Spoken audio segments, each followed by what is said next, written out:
Welcome to Healing Generations, a podcast creating a dialogue uplifting the importance of healing, strengthening, and supporting our communities, and that addresses the disparities and inequities in communities of color. Healing Generations is brought to you by the Healing Generations Institute, a collaborative initiative of the National Compadres Network and the Brotherhood of Yelders.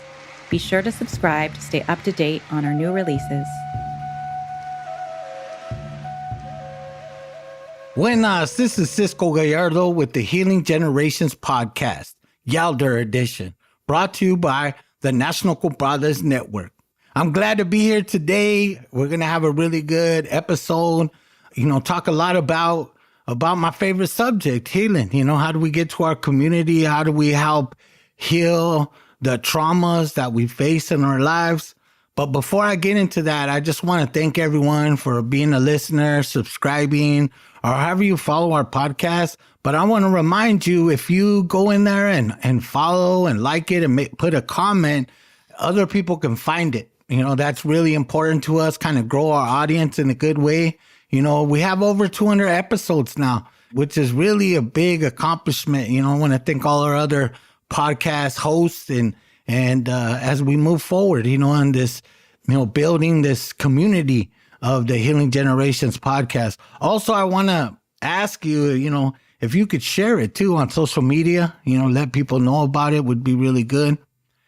Anyway, before we get going, I want to have, we're going to take a moment of silence.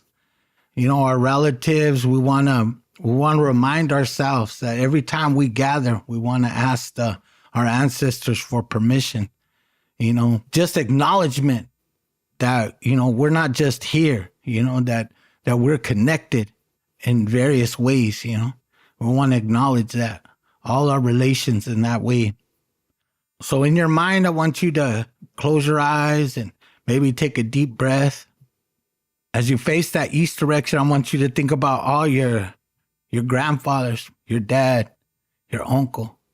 I want you to think about your hood uncle. Think about your cousins, your brothers, your homies, your sons, your little nephews. All the men in your life, all the crazy things that they suffered and all the beauty too that they brought into this world. We want to think about them in a good way and bring them here, so we can remember.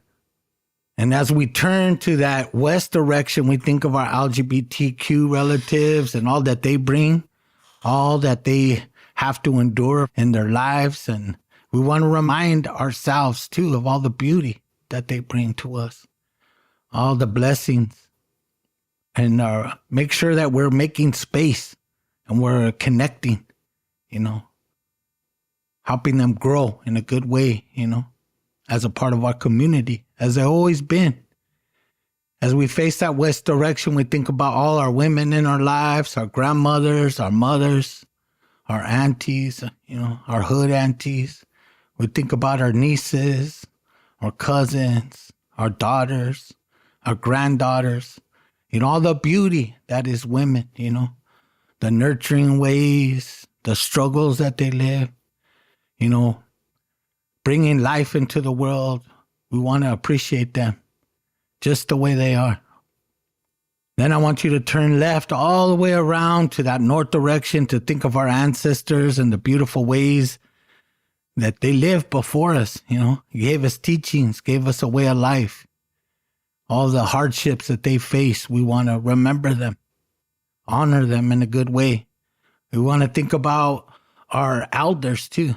All the beauty, all the things that they suffered, all the things that they did to make our lives better, those that were in the movement, those that took care of the family, those that did all that. We want to think of our elders. And if you have grandparents or older parents, I want you to call them, check up on them, say hi, listen to them, maybe bring them some tacos or something, whatever, maybe make them smile a little bit.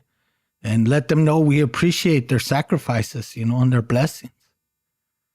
Then I want you to turn left again to that south direction and think about all the children, all the beautiful children that are not even born yet. And then those newborns and toddlers, middle school, all the way up through high school and college and beyond. We want to think about our young people, what they represent for our communities, that hope. You know, we want to make the world better for them.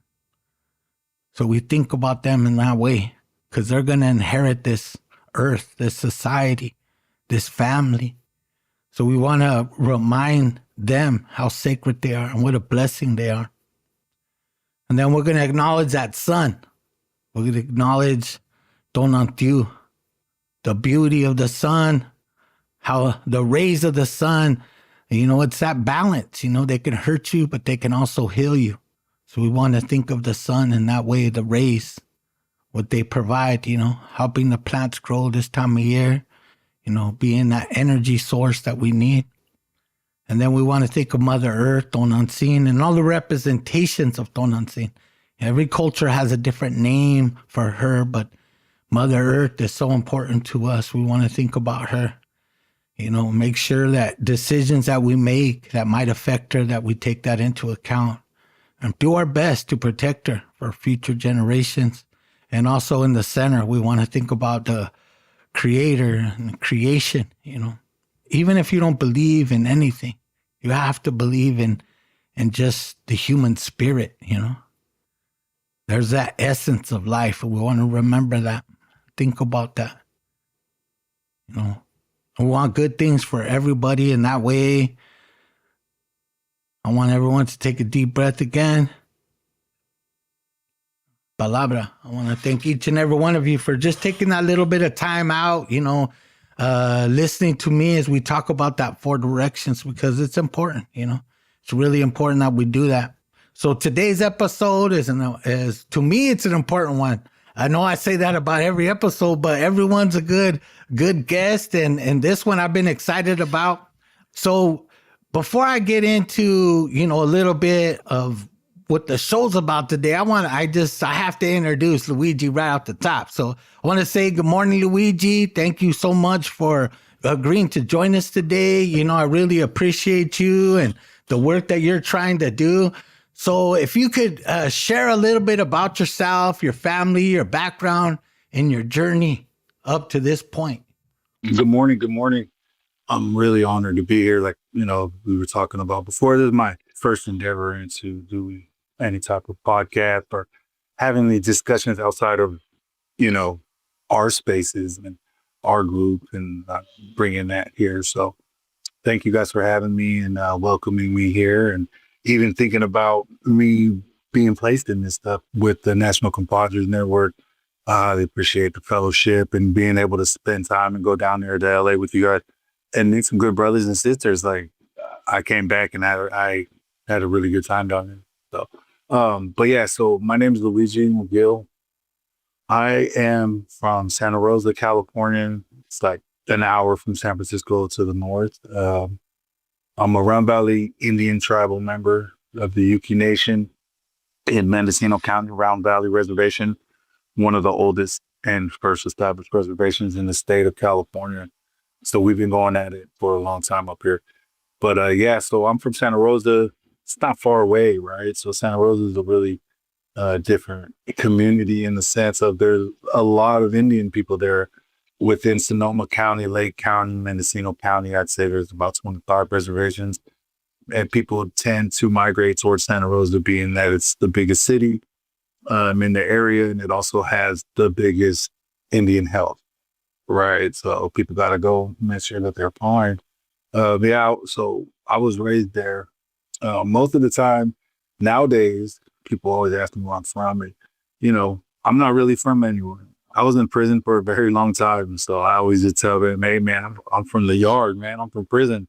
You know, I think that makes it adaptable to kind of move around a little bit, like, and not feel so planted into one area, right?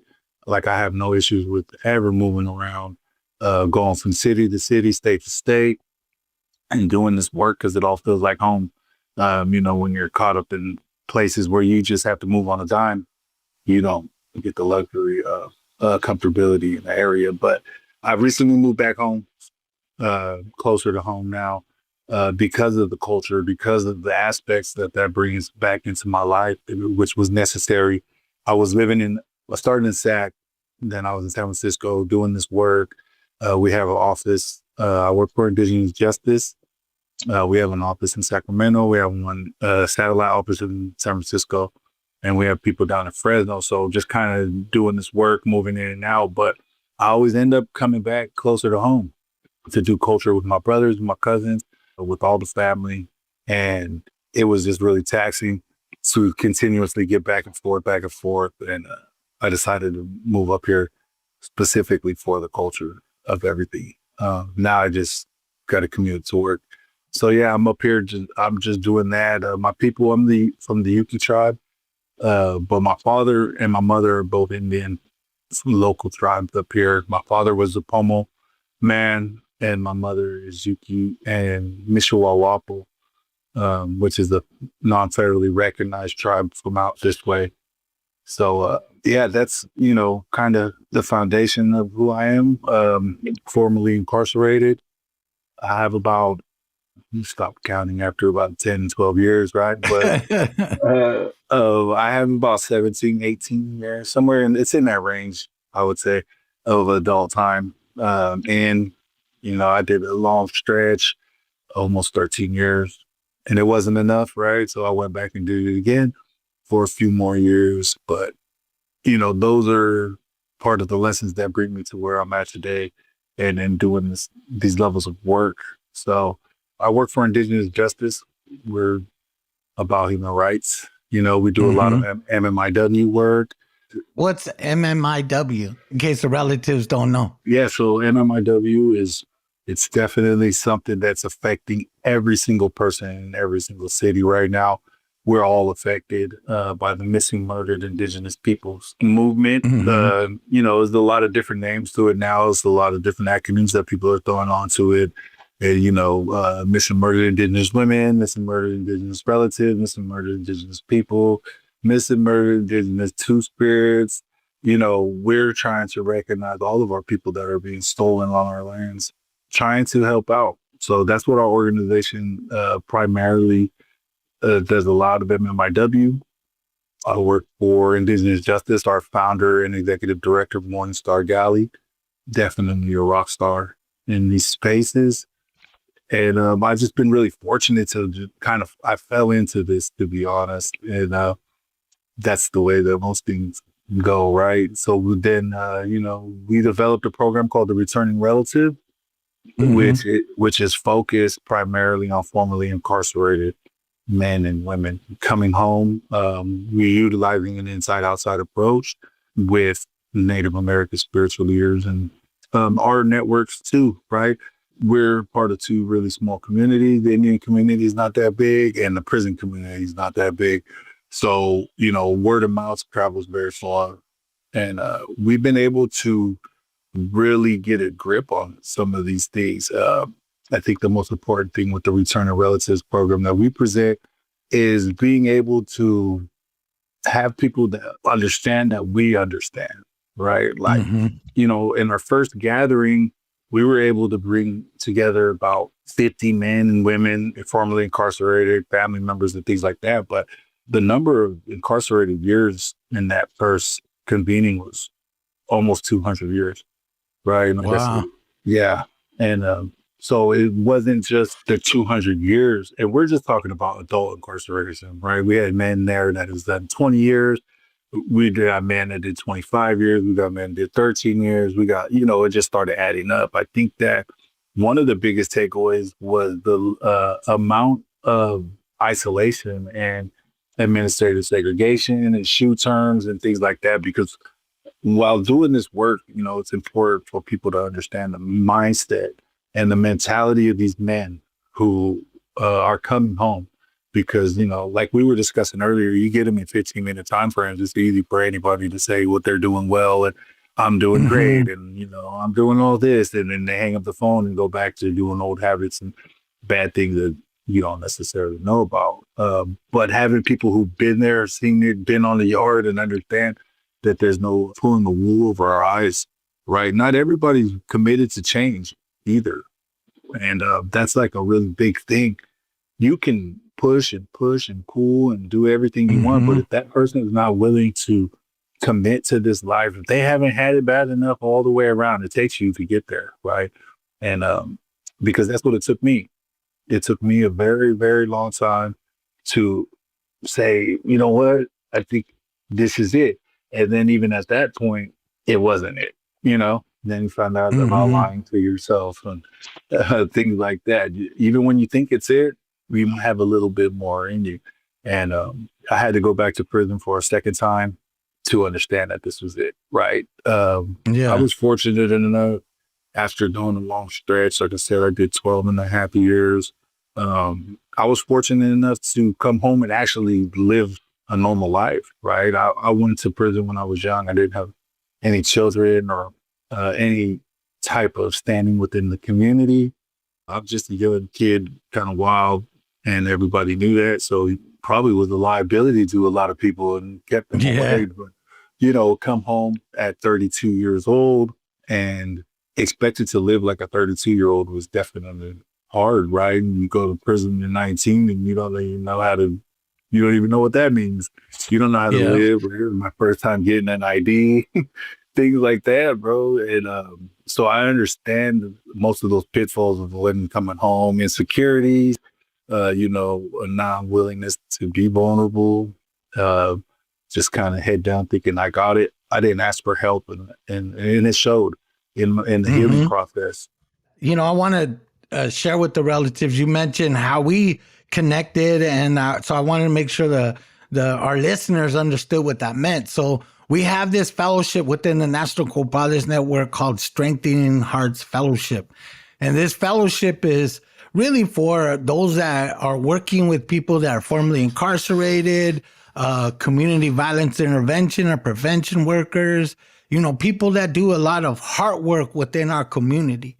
You know, and a lot of these individuals are what they call credible messengers because they Yeah, live that life. They've been there. They know what's up. But also, you know, because they've been there, they understand the lows, the trauma, the pain. You know, they talk a lot of people in the community talk a lot about this trauma informed care. But what we're trying to get to is not only trauma informed, because one of my elders always says, you know, my trauma, now what? You know, what are you going to do with that information? And really, it's about being healing centered. And that's what we're trying to get at. You know, how do you show up to the work? Do you show it with your trauma self or your healing self? I don't want to say healed because I think everybody is in this healing journey to some things. You know, you have experience and you kind of build on that experience. But if you don't learn from your trauma, as they say, you will transfer it. And we don't want that. You know, we don't want that for our relatives and we don't want that for each other because a lot of people do that. You know, even in my early life doing this work, the proximity to other people's trauma kept me in a trauma state. And that was not good for me in the long run. So I had to, in helping other people, I had to learn to help myself too and keep growing, not getting stuck, you know, thinking I know it all or thinking I could connect with every person without being really empathetic and compassionate to each person. So that's how we met Louwegie. You know, we had a big gathering in Whittier, California, which is in LA County. And it was a good experience. We brought in 16 people from around the state of California. Really, really happy to have Louwegie in that perspective, you know. It's mostly Native, Chicano, and it's also African American. You know, we have all of our communities share a lot of this trauma in various ways. You know, when you look at prison or you look at drug addiction or you look at a lot, we also share a lot of blessings too. I don't want to get it twisted. Our yeah, community is not just trauma. Our yeah. community has so many blessings and so many beautiful things that we don't want to forget that. But I want to ask you, Louwegie, you know, what teachings or tradition from your culture, your family, or your lived experience has guided you in this healing journey? You know, you might include something like, you know, music sometimes, ceremony, art. A lot of people love art. It's that storytelling or moments of struggle and examples of resiliency that helped you. You know, what were those teachings and traditions? A lot of it is resiliency, right? Especially specifically when it comes to my family. You know, I grew up in a situation where my great grandmother she was captured and taken to boarding school when she was a young girl. And so we always grew up in a house where we understood that that was the reality of it, right? Because it wasn't that long ago that this happened to these kids, to these women, to these children, because we would sit there and talk to our grandmother about it all the time.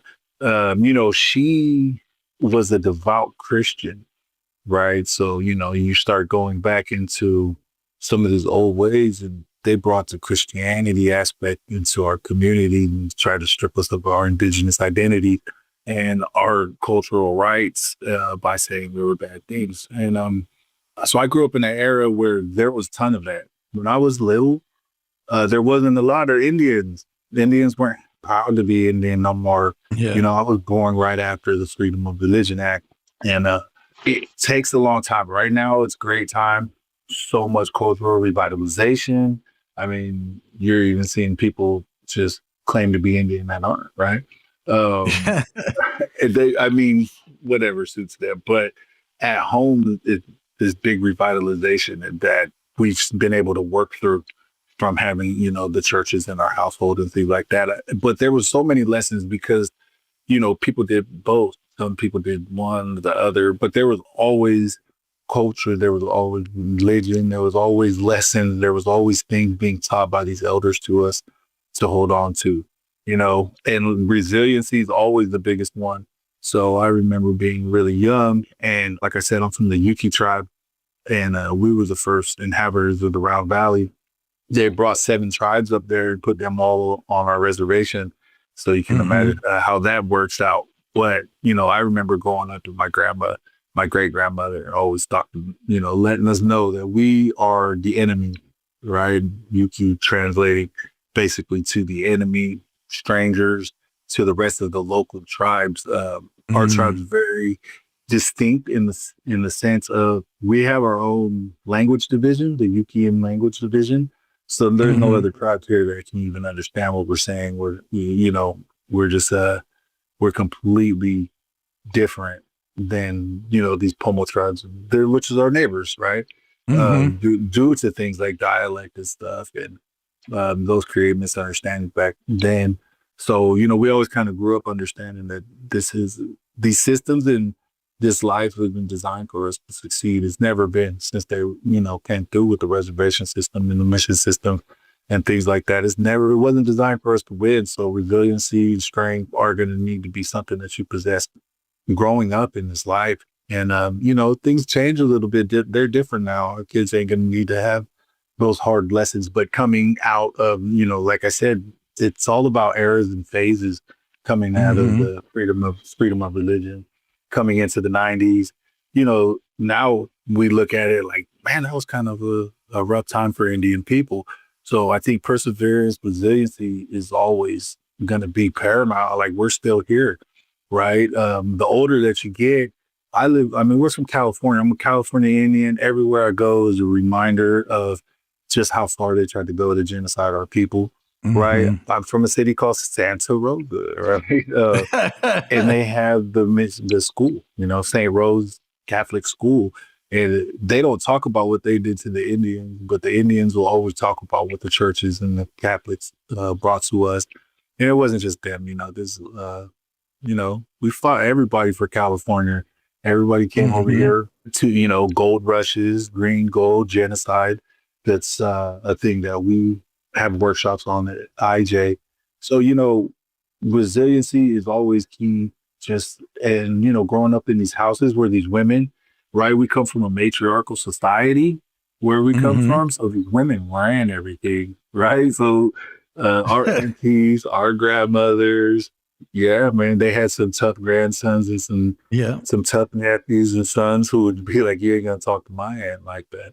We're really protective of women over here, which is different, right? From a lot of different cultures that they're not like that, right? Their women don't rule. So I think having those levels of respect within our community, we're definitely different than a lot of other people that we meet because of these just really intricate things and within our communities, where we grow up and we understand the hierarchy, who's in charge. And we're going to play with those lessons right? And it doesn't take long to understand that they're always correct. So I think those are the things that I take from growing up within my Mm-hmm. family that are like really important. Is just understanding why we're still here. If it wasn't for resiliency, we would be gone. We Yeah. wouldn't be here to be telling the stories if it wasn't for the strength. And the majority of the time, it's the strength in the women. A majority of the time, it's like I said, our grandmothers and our aunts that teach us this because of the stages in which we grew up. All the men coming out of those eras didn't take it that well. And they turned to a lot of alcoholism and drug addiction and, the prison industry boom that took away a lot Yeah. of took away a lot of men from our homes, and like you said, with the Indian, with the Chicanos, with the African American, we all share the same struggle because this happened to all of us. They ran the same play on every single one of our community. Mm-hmm. Anything that rose up out of the ashes, they tried to slander it and they tried to cut it down and make it unofficial, with things from the American Indian movement, the Black Panthers, the United Farm Workers, all these movements, we've shown that our capability to survive, organize, and to push forward through all of those traumas. And they still take shots at us, just like, they're doing it today too, by trying to just whitewash a lot of us now, and we Yeah. see that within the Indian community now. A lot of these tribes have casinos. A lot of them are, starting to do well. There's still more Indians that are poor than Indians that are rich. People, they get this social media and all that, but they think all the Indians in California are just rich. Well, you can go to my reservation and see that we definitely are not that. But they're utilizing that as a tool also to create separation and division within us, right? There's tons of disenrollment. There's a movie coming out called You're No Indian about disenrollment that I'm sure that will be Mm-hmm. screened. Things like that. Like we just went into opposition of AB 52 and it was a battle because there was two really big gaming tribes trying to sponsor that. And at the end of Mm-hmm. the day, California has 108 recognized tribes and even more non-federally recognized tribes and bands. And, we have the biggest population of Indians in the United States. So Mm-hmm. it's really, man, the gap is widening, which is sad to say. And, Yes. you're getting, some of these tribes have been getting money since the 80s and the 90s, right? And, had some good 2000s. Well, they're culturally getting disconnected, right? And sometimes Mm-hmm. you have to think about it in the sense of would you rather be rich with no culture or rich in culture, right? Because Mm-hmm. those are the trade offs. Those are the big time trade offs. A lot of you don't see these. Well, I see actually. I must say down south. I was actually talking to Assemblyman Jennifer almost about the revitalization of their bird songs and stuff, and they have some really Mm-hmm. big casinos and people down there, but they're awesome, right? Like to Mm-hmm. see, because 10 years ago you didn't see it the same way. So they're actually utilizing that, it seems, to promote their culture a little bit bigger. But up here it is a little bit more divide. And it's also on us too, because I don't think that we make them feel welcome when they come around, oh, you Richard Yeah. Jones or whatever, you know what I'm saying? Like we're not so they're there. And we're not necessarily embracing them as we should, welcoming our people home, because that's what it takes. It's gonna take one person to step over the boundary first and welcome everybody in and just acknowledge that we're still one people. We need each other, you know. So yeah, I think that those are kind of the biggest lessons, I must say. Being rooted, Mm-hmm. being rooted is really big, and being a part of the revitalization. Right. Sometimes I like to think of my lifetime and my lifespan as a bridge. Because, like I said, when I was young, there wasn't a lot. We had one uncle who would travel around and teach everybody and make all the little kids dance and everything like that. And there was a ton of Indians who didn't like that because they all went to church. And they were like, oh, he's the only one kept it alive, man. He did his thing, and his daughters are doing their thing now, and it's, I don't know where we would be at without a few select individuals. But to see that, and then to see it now, right? Everywhere we go, there's tons of Mm-hmm. dances every weekend. There's tons of dance groups. Like you see little kids, right? And even my little kids. You see them don't know anything other than this culture. And we're in a really good place right now when it comes to that. So being a part of the revitalization and the understanding of what it took to get here, those are the biggest lessons that I hold, right? Because if you have one lesson, then you're going to hold on to that, right? Yeah. I always tell people, like, when I went to prison the first time, I was young. And I didn't pay attention. I used to say in prison, like, man, I wish I would have paid more attention to my uncle when he was saying this or doing that. But I had songs, right? I had a couple songs. And I held on to them, man, in the darkest times, in the coldest times. And I would sing one song 100 times, over and over and over and over, because that was the only thing. Hey, that was the only thing that made me feel connected, right? When you're so Mhm. disconnected, you're already locked up, you're already in jail, because California will use that system heavily. Oh, send you to the hole. We will send you to the shoes. So you're sitting back there in a hole for who knows how long. And all you got is like 3 or 4 songs, and some good, really good memories of dancing.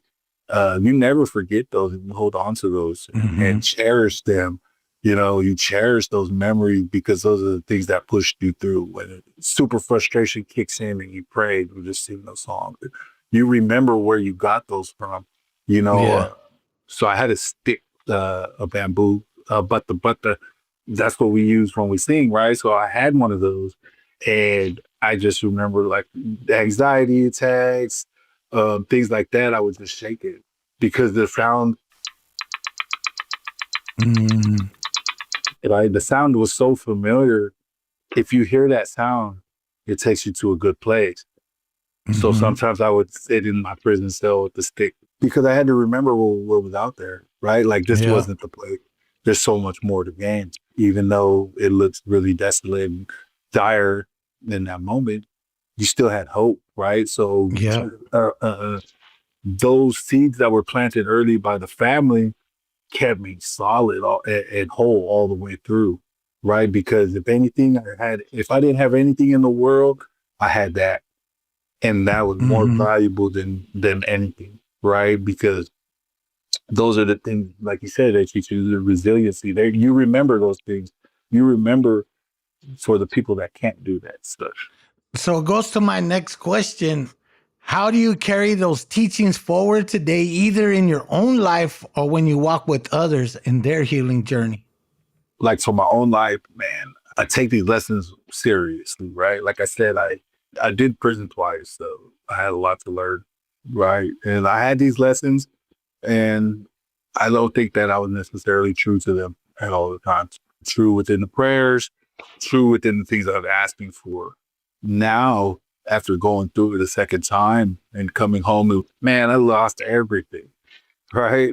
You have no choice but to be honest with those prayers. You have no choice but to be willing to submit, right? If this is what you want, you can keep fighting, and keep fighting, but at one point you have to see what the other side offers, right? Like, as sometimes as men, we think that we could just put our head down and pull through and just we'll make it. It'll be fine. And once, as a man, I learned to be humble enough to ask for help, Mhm. to be okay with that, right? To be vulnerable. And like I said, it took me a long time. I was on my second term in prison, and I was just kind of going through some things and just being away from my children and my family. And it took a while to believe that I was back there, right? Like, man, I can't believe this. Like, you're tripping, because, like I Mhm. said, I had lived a real life. And I remember sobering up in prison. They had a lot of different things going on, and I ended up sobering up in prison. And I was telling somebody the other day, just kind of a challenge to myself, right? In the sense Mhm. of, you can't stop drinking. Like, yeah, I can. Yeah, I can. I'll show you, self. Right. And, a week turned into 2 weeks, 2 weeks turned into a month turned into three, 6. And it's been about 5 years now since I've taken a sip of anything. And I've been out for almost, 2.5, almost 3 years. So this isn't just like, oh, it's easy to stop drinking in jail. But once you learn those lessons, you share them and you push them Mhm. and you live them every day, man.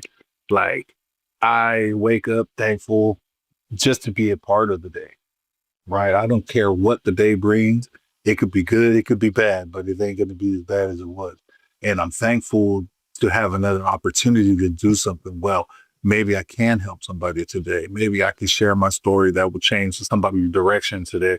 I work with a lot of incarcerated individuals, doing and returning relatives. So these are reminders that are right here at the forefront of my head every day when I see brothers and sisters going through the things that I went through, right? It reminds myself to be thankful for the position that I'm in today, but it also shows them hope, right? Because when I could share with the brother that I was in that same exact position and they see where I'm at today, and I tell them, understand the transition didn't take long, right? It's just about putting the work in. And, we take that with return to relatives culture paramount, right? Because we understand culture cures, we understand culture saves your life.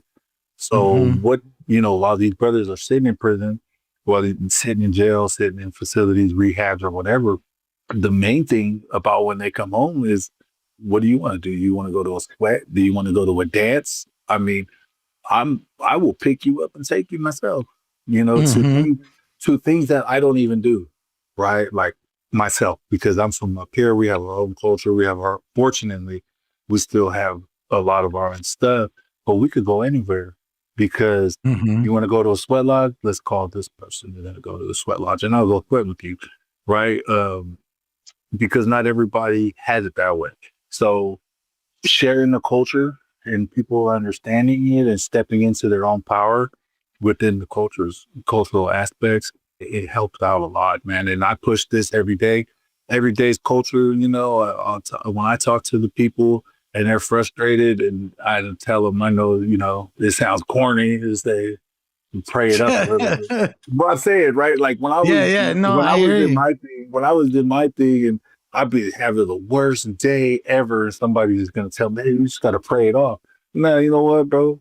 That shit ain't working today. Right? Like, because I wasn't deep enough within my own healing process and I wasn't deep enough within my own faith to trust that. That's an important element, right? To recenter yourself, to make sure you're, utilizing what you have. Sometimes you can't control the situation. The only thing you have is prayer to remind yourself what's important to you.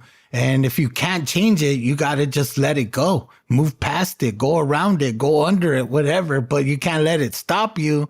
And it kind of leads me into this questions about like, if you could speak to someone that is starting out their healing journey.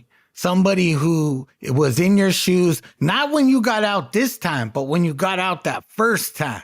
That person, how would you walk with them to help them with that healing path? Because I think there's a lot of people who are skeptical and don't trust themselves, let alone the ways, they're afraid of it. Because for some people that I've come across, they kind of Christianize some of the native teachings and think, well, I'm not worthy of it. I'm Yeah, too bad. I'm too bad to be good, and I don't believe in that, and I know I you don't. don't either. So how would you walk with them to help them with that doubt? This is something I deal with all the time, damn near every day, right? Because as soon as there's any type of adversity, the first thing is negative, right? Oh Mm-hmm. man, I ain't getting a job, brother. It's over for me. Like it gets better tomorrow. But how do you tell somebody that doesn't understand that it gets better tomorrow to have faith and trust the process in it, right? It's really hard, but I think in gaining the trust, they're starting to understand that it does get better. And I use myself, bro. I use myself as the biggest example for every single thing because I done messed up a lot of stuff. I done messed Yeah. up good stuff in my life, right? And people that know me from a long time, people that know me from prison, people that know me, growing up, they'll let you know, man, if I could do it, then you can do it also. Right. And it's about being patient. So I just tell people when they're first coming home, the most important thing is you're going to have to tough it out. You're going to have to thug it out. There's going to be a hard days. You're going to cry.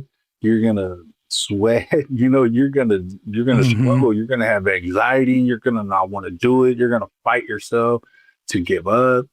don't, don't, right? Make it till tomorrow. People out here pulling for you. You know, the one thing that I used to tell people while in prison was you don't know your biggest resource yet because you never met them. It's like trying to make a meal without all the recipe, right? Yep.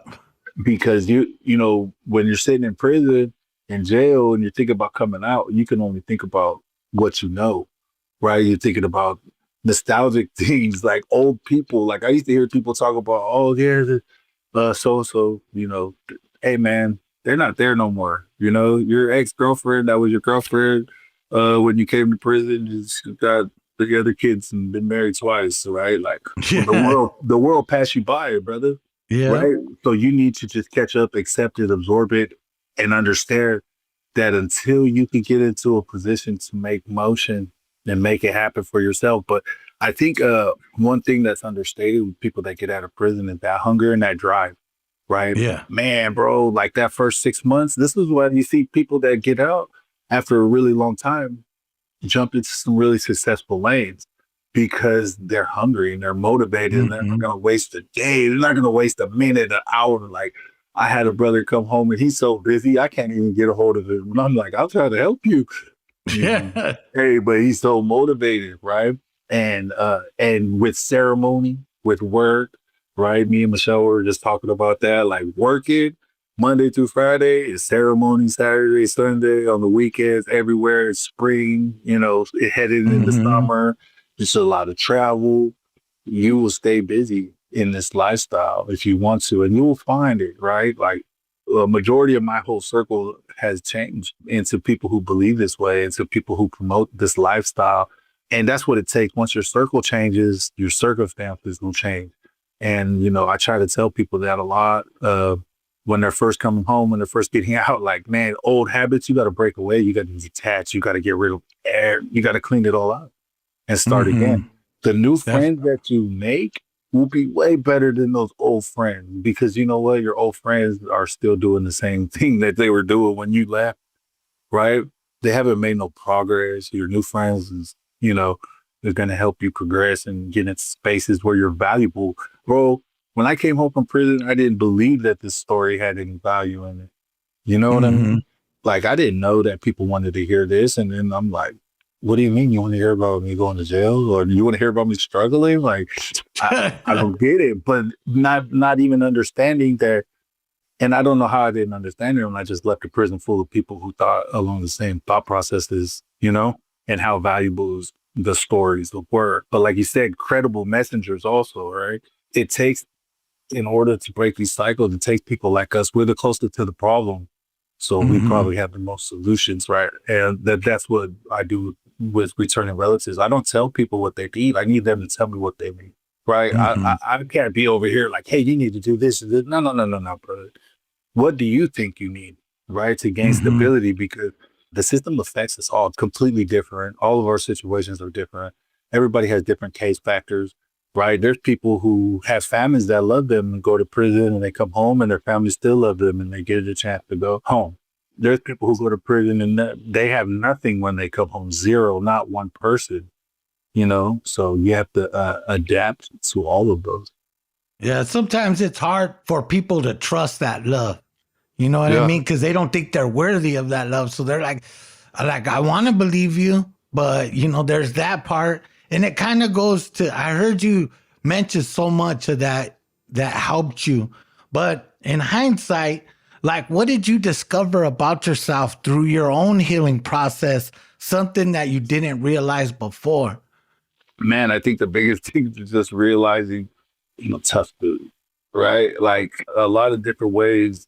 People don't ever get a chance to test the threshold of their mental capacity, spiritual capacity, physical capacity, right?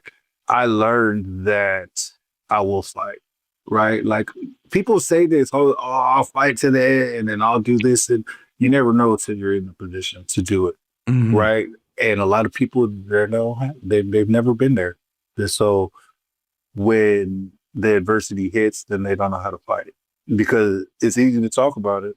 It's definitely harder to do it. And having done it and started to understand that, I think is the biggest takeaway for me is to understand that I could make it through anything. There's not anything in this world. I done fought a system that was designed to make sure that I'm not here, make sure my people ain't here no more. And I walked it down, right? Like I did 18 years in state prison. I'm 42 years old and walked it down, man, you know, because he didn't have no choice and understood he didn't have no choice and come back. So I think, you know, that's like the biggest thing that I learned is that I can do it. If I can make it through that, then I could definitely make it through some easier times, some positive times willingly.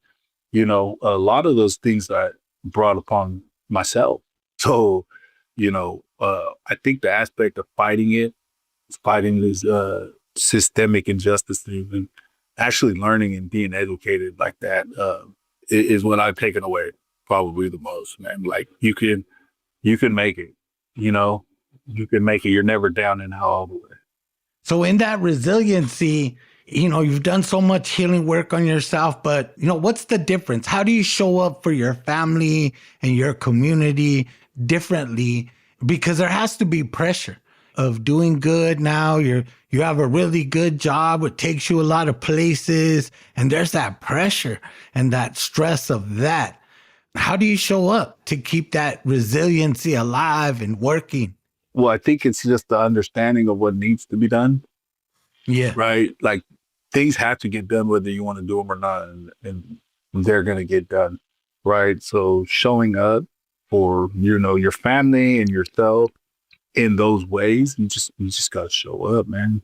You just have to be there. You have to be present, available to everybody and everything. Right. You can't, you know, show favoritism. You can't excommunicate people because they're not measuring up to your life, right? Like, I think those of us who've found help are very fortunate.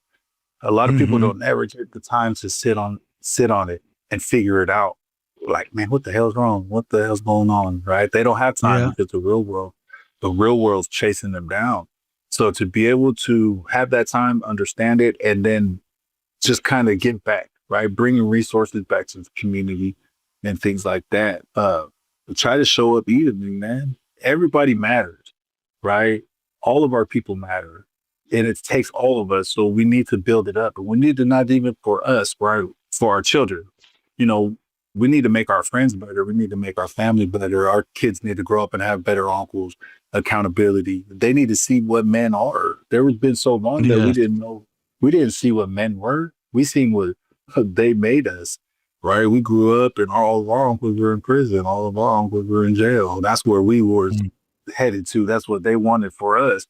Now we're all back, right? We're all back. After 20 years, we did all that stuff. And we're preaching this stuff or we're pushing this stuff because we don't want to see a whole nother generation following our destructive footprint. I think about that often, like, you know, I still have brothers in prison. I still have cousins in prison behind things that I showed them. And maybe I can never cover up the destructive footprint, but if I could build something nice around it so people won't step in it anymore, that would be great, right? That would be great. If I could be the beacon where people could say, like, I never thought he would get out. Now look at him, right? And put people in position and bring leaders home, find these leaders, you know, and help them develop that belief in themselves that they're important. I think that self-importance, the belief of that, it goes so far because a lot of us are taught that we're not valuable when we're young, right? We grow up and you think that we don't have no value to add to this life. So kind of developing the self-importance within people without, you know, pushing their ego forward is definitely a to fill up. Yeah, I like to say in that part, it's like, how do we show people their sacredness, you know, not their ego, but their sacredness, you know, their sacredness in that way. And, you know, I really want to thank you for sharing your journey because there's a lot of people out there who, you know, when we talk about justice reform, not necessarily reform, I mean, change the whole system from the ground up, you know? It has to reflect values of compassion and, you know, people talk about accountability and all that. There's many levels of that accountability.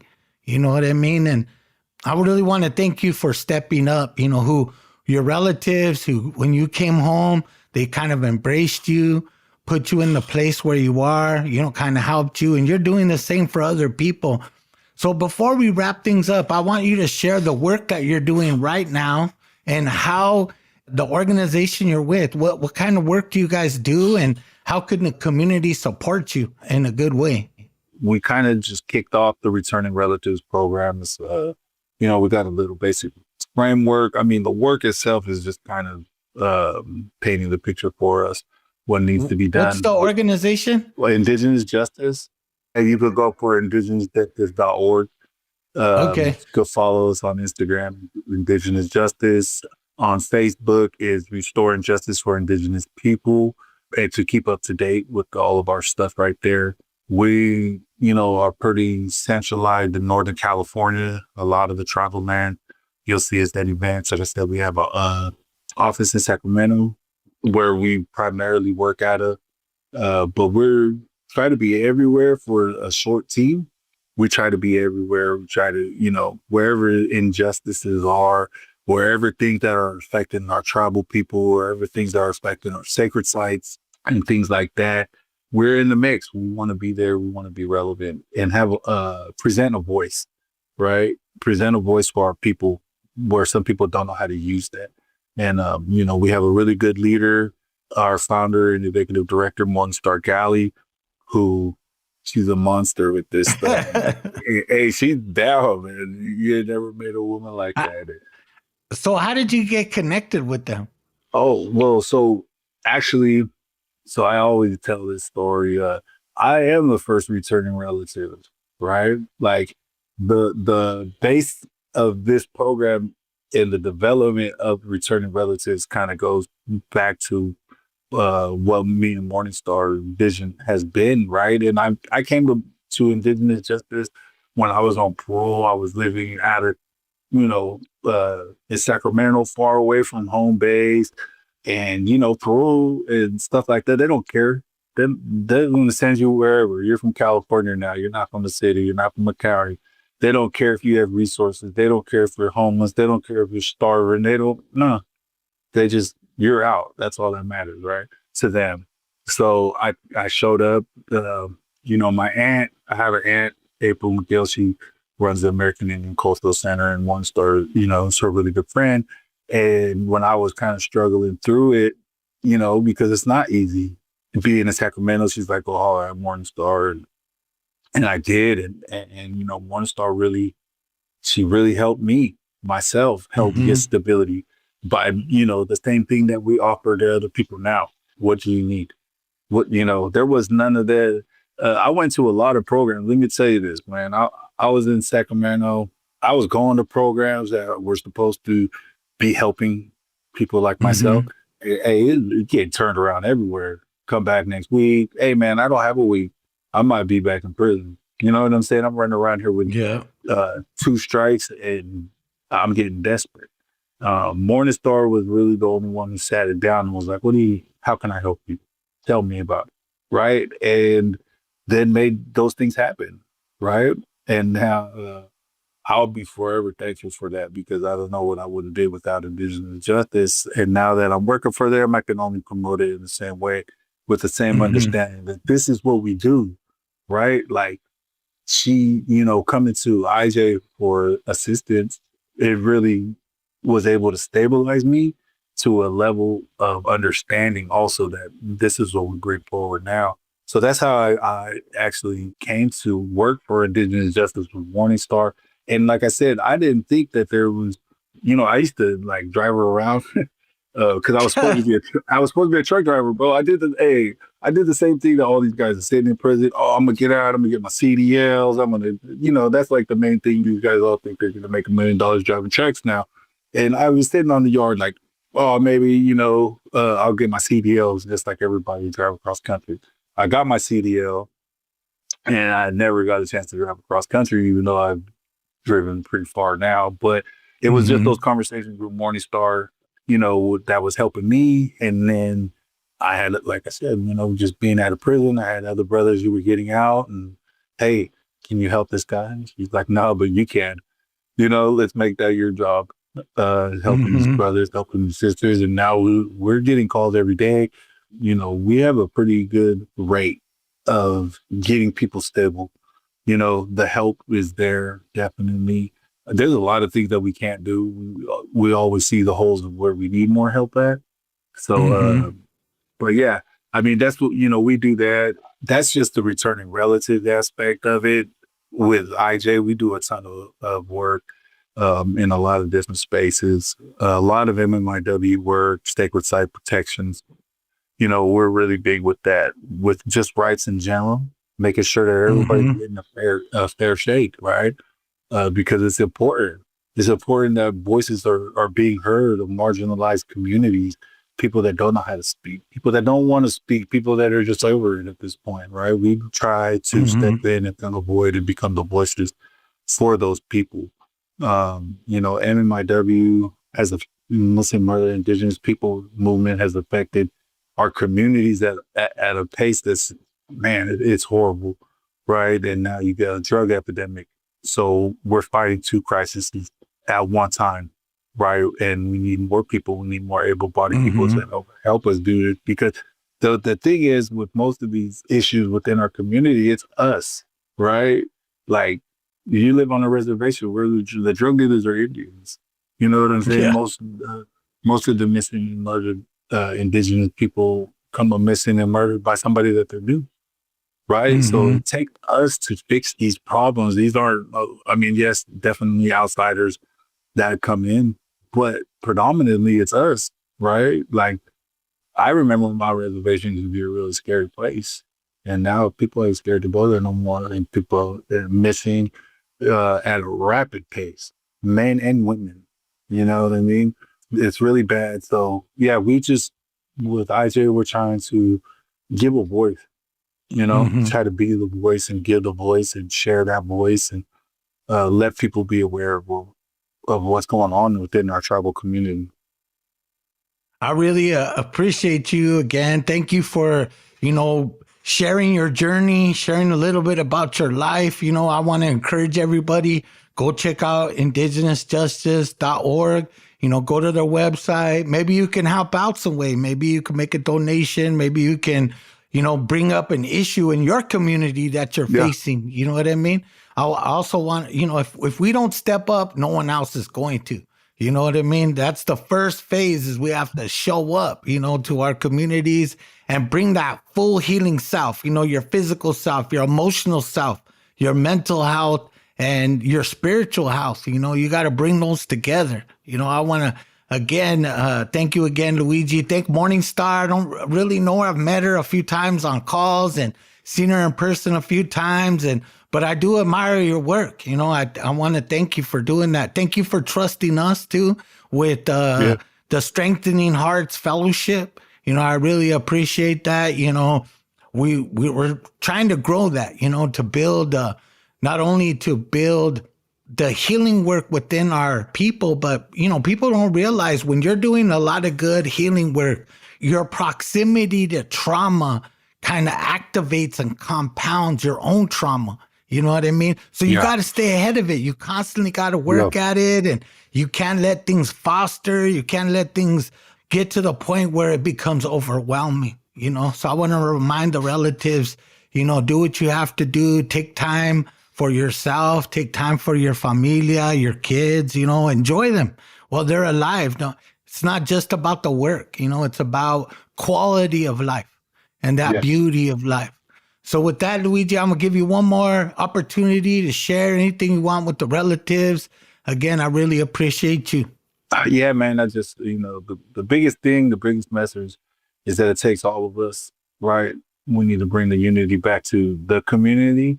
And it is not about isolating ourselves, man. We all have to work together, black, brown, red, whatever color they want to call us. This is our world, man. And we got to start propping our people up and putting them into positions for us to have victories later on. We can't keep letting them win. We need to keep fighting. So I thank you for the opportunity, man. It's been a really good conversation. My palabra, I think, I also want to thank all those that make the podcast possible. Michelle Gonzalez, our producer here. Emilio Teo, who edits all our podcasts and takes care of all the work. There's a lot of people involved. Again, please, relatives, share it, review it, do what you have to do to kind of support it, And if you have somebody that you think we should interview, don't hesitate to let me know. You could go to our website. You can learn more about our curriculums, about the things that we offer, the kind of issues that are important to us, all the issues that really impact our families and affect our children ultimately, but we're an intergenerational movement. We think about the oldest all the way to the youngest, all our generations matter. A lot of times they want to segment what's good for the young people, what's good for this group, what's good, but we need to work together in that family unit, We can't forget that. We all bring something to the table in a good way. So again, I just want to thank everyone for listening. Palabra. For more information about Healing Generations and the Healing Generations Institute, visit nationalcompadresnetwork.org and be sure to subscribe to stay up to date with our new releases.